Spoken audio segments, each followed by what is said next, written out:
ఎడారిలో జలధారలు. రచన doctor K. Job Sudarshan. యేసే దేవుని కుమారుడని. అపోస్తల కార్యములు 9:20. నీకు యేసే సమస్తం. యేసు దొరికితే మరింకేదీ లేదు. యేసును మదిలో నింపుకుంటే ఇక కొరతేమీ లేదు. ఈ నామమే అత్యున్నత నామం. ఇదే ఘననామం. ఈ నామంలోనే రక్షణ, పాపికి నిరీక్షణ. యేసుక్రీస్తు దొరికితే ఆ ప్రాణికి మరింకేదీ అక్కర్లేదు. దాసజన హృద్వీకాపై ఎల్లదోషములకు వినాశకరమైన యేసునామము పావనము కదా. యేసు ప్రభు 12 మంది అపోస్తలుల పేర్లు పరమ యెరూషలేము 12 పునాదులపై వ్రాసి ఉంటాయట.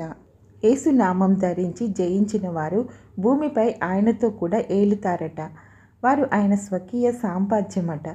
యేసు రంగు పులుముకో, యేసు పతాకం చేబూను, యేసు బాసికం కట్టుకో, యేసు గంధం పూసుకో, యేసులో మునిగిపో.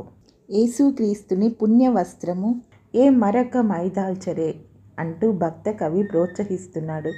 పానకం కన్నా, జున్ను కన్నా, జుంటి తేనె దారుల కన్నా, గుమ్మపాల కన్నా యేసు నామస్మరణ అతి ప్రియం. పేదల పాలిట కొంగు బంగారం, దీనులకు కొండంత అండ. 1000 నాలుకలతో కీర్తించిన తృప్తి లేదు, అంతులేదు. యేసు నామస్మరణ మనకు దక్కిన అపురూప భాగ్యం. తిండి తిప్పలు మానేసి, జీవన వ్యాపారాలు మానేసి, యేసు స్మరణలో, ఆయన భజనలో దివారాత్రులు ఉండిపోగలిగితే ఎంత మేలు. యేసునామం తలుచుకుంటేనే ఆనంద పారవశ్యం. సకల స్తుతి ఘనత మహిమలకు ఆయనే అర్హుడు. ఆయన తపస్సులో కూర్చుంటే ఇక లోకమెందుకు? యేసు ప్రభు వంటివాడు లేడు వేరే దేవుడు. పాపాలను బాపి పరలోకానికి చేర్చే పరంధాముడు. దారులు ఈ లోకంలో దండిగానే ఉండినా జీవనావ దరిదేర్చే దారులు లేవన్నా. దారిని నేనే, దారికి రండి అని పిలిచే దయామయుడు. వెలుగులు ఈ లోకంలో వేనవేలు ఉండినా చావు నీడ పడగానే వెలవెలేగదన్నా. జీవకాంతి దివ్యశాంతి ఇచ్చును ఆ తేజోమయుడు.